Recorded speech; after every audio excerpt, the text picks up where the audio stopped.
Hi everybody, Mike with Newfound Pasts, back with a video for you. It's not my typical haul video. I was out of town this past weekend and just got back last night, so I have not been to any thrift stores at all. Didn't have time to do it while I was in Pittsburgh. But I am back. My name is Mike and I have been in the flipping world in one way or another for over 20 years. Started out online, eBay, Amazon, shifted into 2 full-time retail stores, 10,000 square feet for 10 years, and have been flipping full-time for about 2.5 years since then.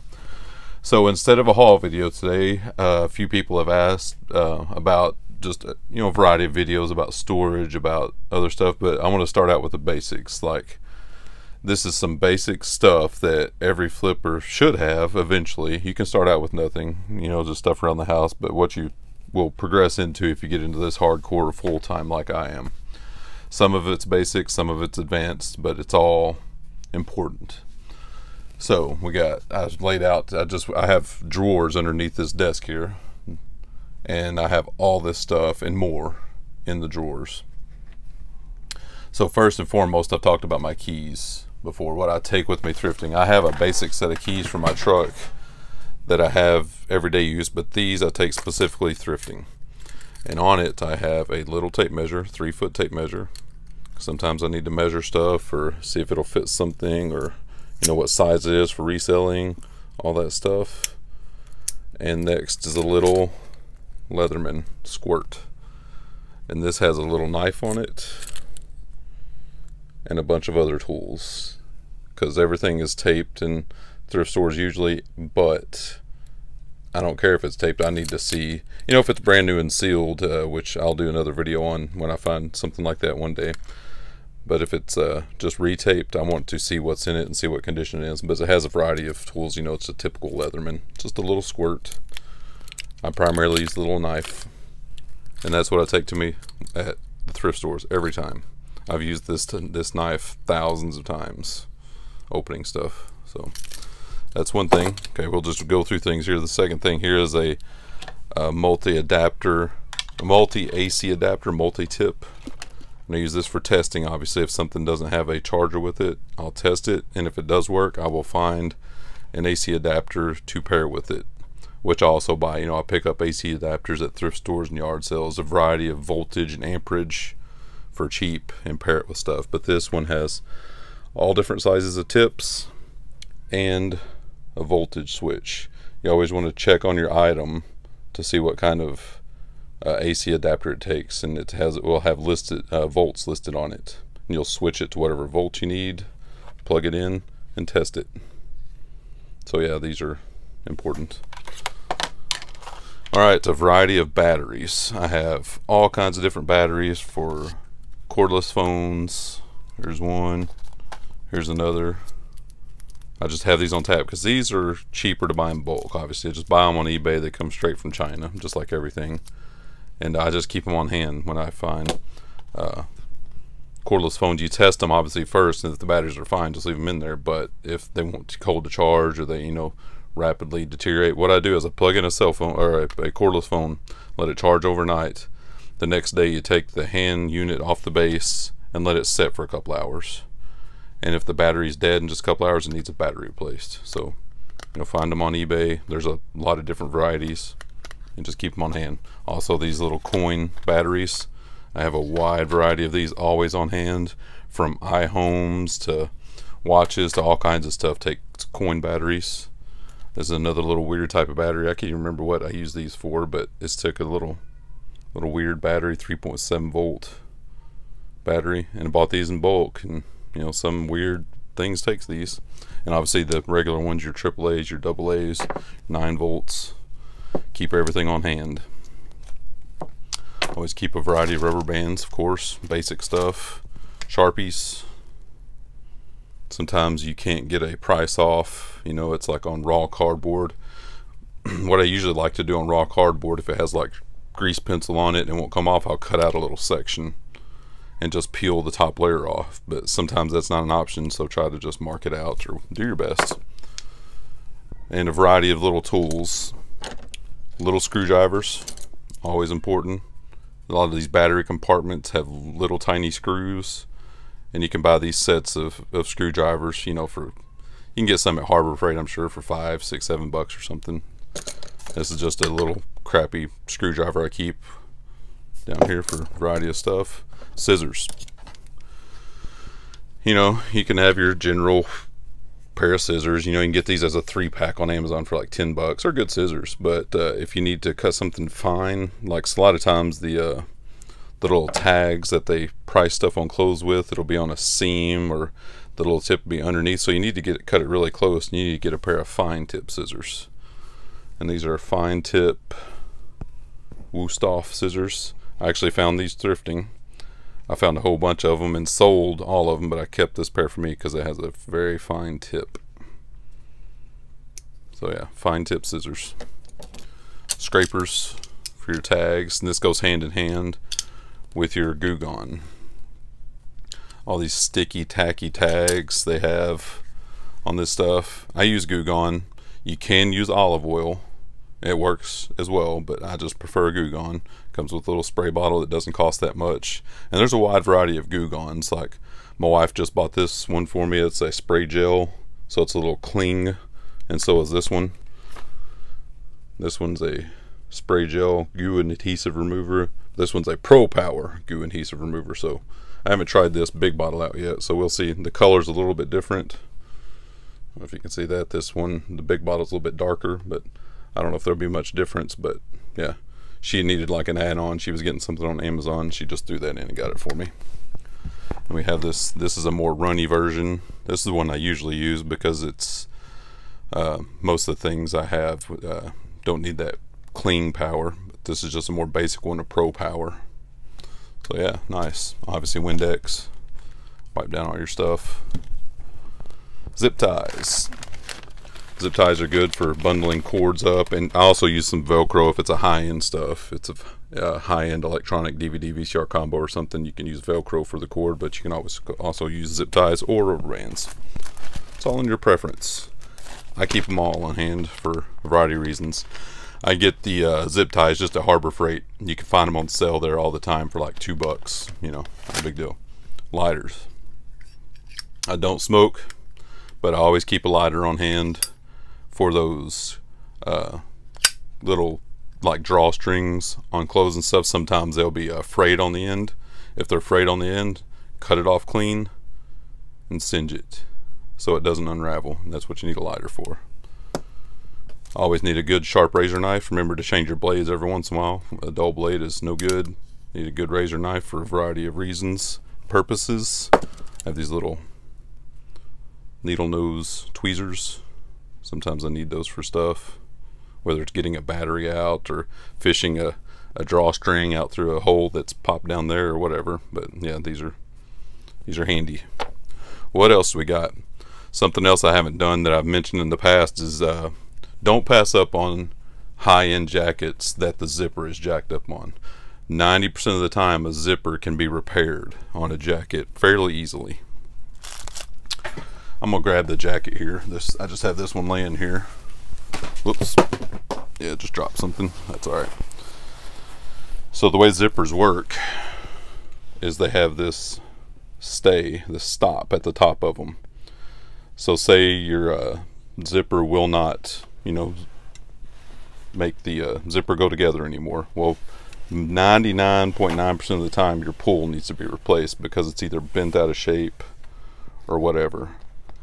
This is easy to replace. All you have to do is take this stay off. Make sure you pick the correct side where the zipper is hanging on the one side, and whether it's men or women's depends on which side it's on. But you'll take your stay off, and that slide pull will just come right off. You put your new pull on, which you can buy a variety of those cheap, depending on what color you want, what size you want. There's a lot of different sizes. And you'll put your new pull on, and you'll put your new stay on. You can get these off eBay too, or Amazon, or wherever you want. Let me get one out of here. These are super cheap. I'm not saying this is a super easy fix, but it's pretty much a no-brainer. It's hard to get these stays off, but once you get it off, you put your new pull on. You'll put that on and crimp it down with a pair of pliers or needle nose or whatever. and your jacket will work perfectly again. So yeah, pry that. This one's like a plastic stay. Some of them are metal, but you'll just pry that off, pull off, new stay, put your new zipper, pull on, stay back on, and it should work just fine. So yeah, once like I said, I'll probably find one this year. You know, I'll buy a lot of jackets and coats, and I'll pick one up that has a bad zipper and do a whole video with replacing the zipper. This is just a mishmash of stuff I pulled out to show you guys. This isn't all inclusive by any stretch. It's just a variety of items that I have just right here at my desk. I have all kinds of different stuff, of course. If I zoomed out, you guys would be like, holy moly, it's a lot of stuff, and it is. Some other stuff I use like to get random things off is you try your Goo Gone, and if it won't get like on like frosted glasses, sometimes Goo Gone doesn't work. So try rubbing alcohol. Always keep some rubbing alcohol laying around. And also, like I showed you the Zippo, and I don't know where the fluid to fill the Zippo is, lighter fluid will work on stuff as well. And so if you tried your Goo Gone, you tried your alcohol, you tried olive oil, try your lighter fluid, and a lot of times lighter fluid will take it off. If it goes beyond that, you would have to get into chemicals like acetone and that kind of stuff to get stuff off. But yeah, I usually, between Goo Gone, olive oil, alcohol, lighter fluid, it'll get 99% of things off. If you're beyond that, you're in real deep. Well, what else, guys? Yeah, that's just a lot of stuff. Talk a little bit about money management. Money management is different for everyone, because I've talked about it before, like whether you're a quick nickel or a slow dime person is going to dictate what your philosophy is on your money. Some people have, you know, capital built up, and some don't. Some are just starting out. If you're just starting out, say you wanted to dedicate, you can start out with $10. You can go to a thrift store, buy some coffee mugs or a jacket or whatever, and start out with that. Okay, and then you sell those items. It may take a while, but then you reinvest. You could pull some profit out, but you'd be pretty small at that point. But you got to have what they call in poker terms as a bankroll. You got to have capital, a nest egg, to buy items every month.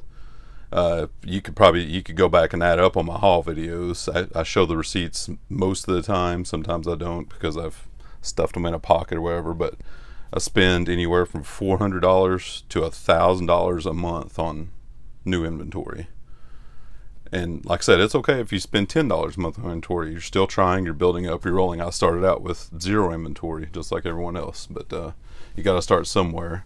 But you got to keep that nest egg rolling over, and it depends on how you do things yourself, what your situation is personally, because a lot of different things are going to affect that. Your bills, your ability to have that, you know, what you need to bring in, what you're taking out.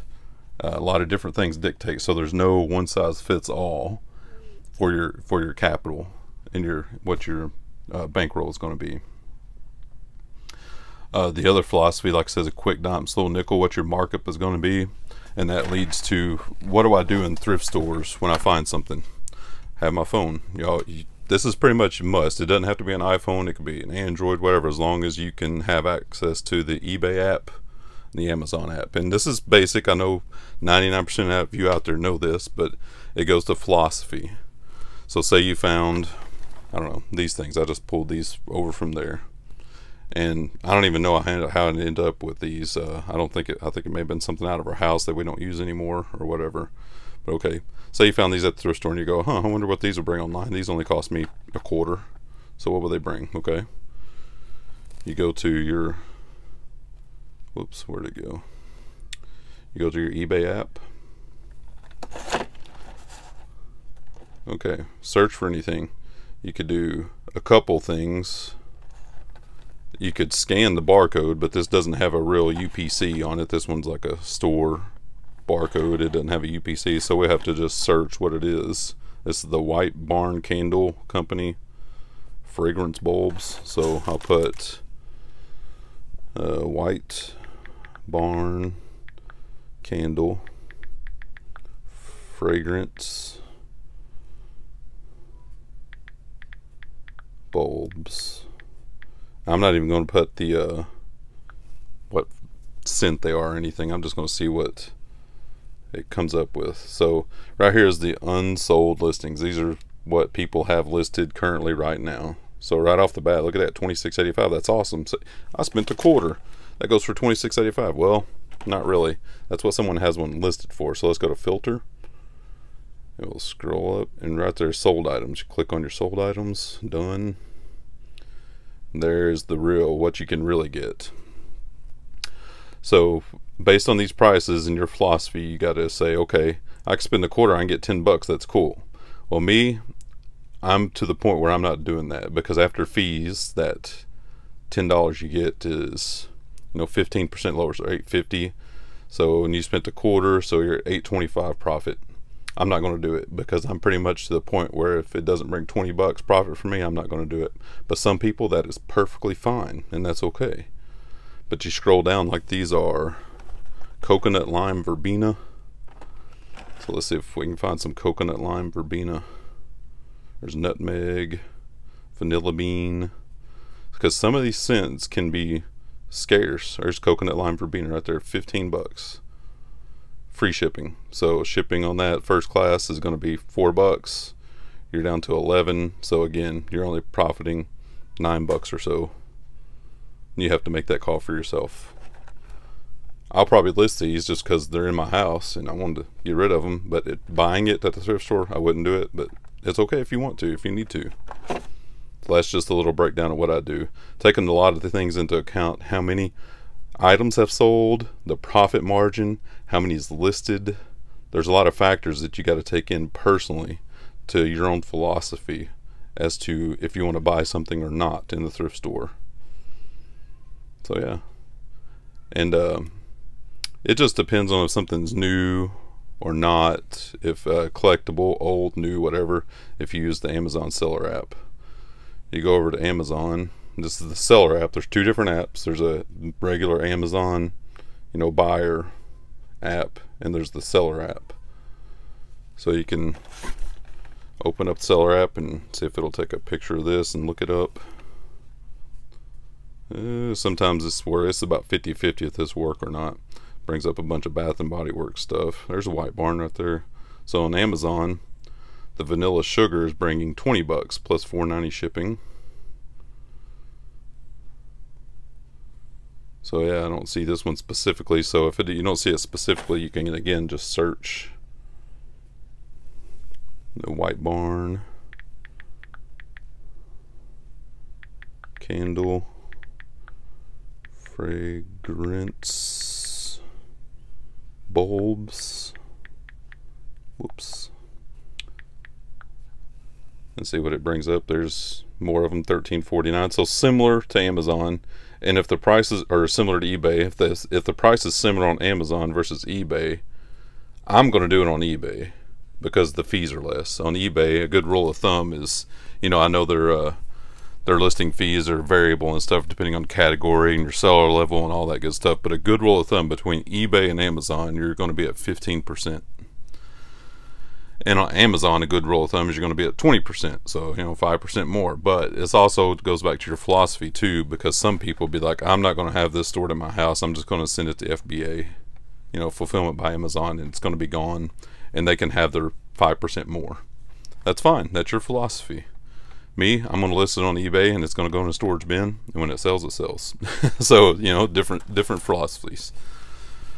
Okay, so I guess I'll wrap it up, guys. I want to know what you guys have too that I may not have listed here. It doesn't mean I don't have it, but I just did the basics. And what do you have? What do you use? What's your little tips and tricks? Tell me in the comments, and let's compare notes and make us all better at doing this stuff. But everything will be back to normal this Friday. I'm going to do a sold video. Next Tuesday is going to be another haul video. Everything will be back to normal. But thanks, guys. I appreciate it. All our subscribers, new subscribers. Popped over 300 subscribers this weekend. Actually, I was telling my buddy Clyde, who I went to the game in Pittsburgh with, Pittsburgh and Baltimore, about my YouTube channel. And he goes, oh, I'll subscribe. And he popped out his phone and and he pulled up the YouTube app, and I was at 299 subscribers. He was like, "Blink, subscribe," and he was number 300, so that was pretty cool.